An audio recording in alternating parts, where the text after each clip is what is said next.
Hello guys, ఈరోజు మళ్ళీ ఎందుకు వచ్చినాను సార్ నేను ఇప్పటిదాకానే లేవతి అని కూడా చెప్పి ఇప్పుడేం సో చెప్తాడు అనుకుంటారు కదా మీరు. కాదు, ఈరోజు నేను ఒక్కడే ఒకటి చెప్తా ప్లీజ్. శనివారం కాబట్టి హనుమంతుని రోజు. హనుమంతుని గురించి చెప్పకపోతే గలీజ్ ఉంటుంది కదా, చెప్పేస్తే అయిపోతుంది. 2-3 సబ్స్క్రైబులు, 200 లైకులు చచ్చిపో చాలా అవి నాకు సర్లే. కానీ హనుమంతుడు పవనపుత్రుడు ఎవరో తెలుసా? వాయువు అంటే మన గాలి సూర్యుడు, ఆయననే పవనపుత్రుడు. ఆయనకు పుట్టిన కొడుకే హనుమంతుడు ఒకసారి ఏం చేసిండంటే అట్లనే పొద్దున లేచిండు, పండు చూసిండు. వాళ్ళ మమ్మీ అది మామిడి పండు కూడా కాదు ఫ్రెండ్స్. అసలు ఏంటంటే పొద్దున్న లేవంగానే మంచి పండ్లు తినాలని చెప్పి వాళ్ళ మమ్మీ చెప్పిందంట. అయితే ఆయన ఏం చేసిండు, సూర్యుడు మంచిగా ఎట్లా అంటే షైనింగ్ కొట్టే పండు ఏడు ఉంటుంది అనుకోకండి, ఉంటాయి కానీ అయితే ఆ టైంలో పండుకి కాయ ఉంటుంది కదా, కాయ లేదు కానీ దాని మీద ఉంది, అది ఉంది. అయితే అక్కడేమో సూర్యుడు రౌండ్గా మంచి షైనింగ్ కొట్టిండు. అయితే ఈయన పోయిండు, అరే బాగుంది అని చెప్పి పోయిండు.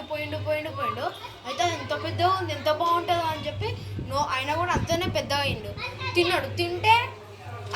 తిన్నికి పోతుంటే ఆయన ఎవరైనా ఇంద్రుడు తన వజ్రాయంతో ఆయన మూతి మీద పోతే అందుకే ఆయన మూతి ఇట్లా ఉబ్బింది. ఇది ఫస్ట్. అందుకు ఆయన కొట్టినందుకు ఆయన ఇక స్పృహ తప్పి పడిపోయాడు. అందువల్లనే ఇక ఆయన వాయుదేవుడు ఉన్నాడు కదా, నేను ఎవరికి గాలి అని నాకు కొడుకుని కొట్టిరని చెప్పి ఆయన ఏమో వెళ్ళిపోయాడు. కొడుకుని కొట్టిన అని చెప్పి వెళ్ళిపోయాడు. అయితే ప్రపంచంలో గాలి లేక చాలామంది చచ్చిపోతున్నారు, మొత్తం సూర్యుడు లేడని చెప్పి మొత్తం చీకటి అయిపోయింది, అన్నీ ఏం లేవు. అయితే ఇక ఆయన స్పృహ లేచిన తర్వాత సూర్యుడిని కడుపులో నుంచి తీసేసిండ్రు.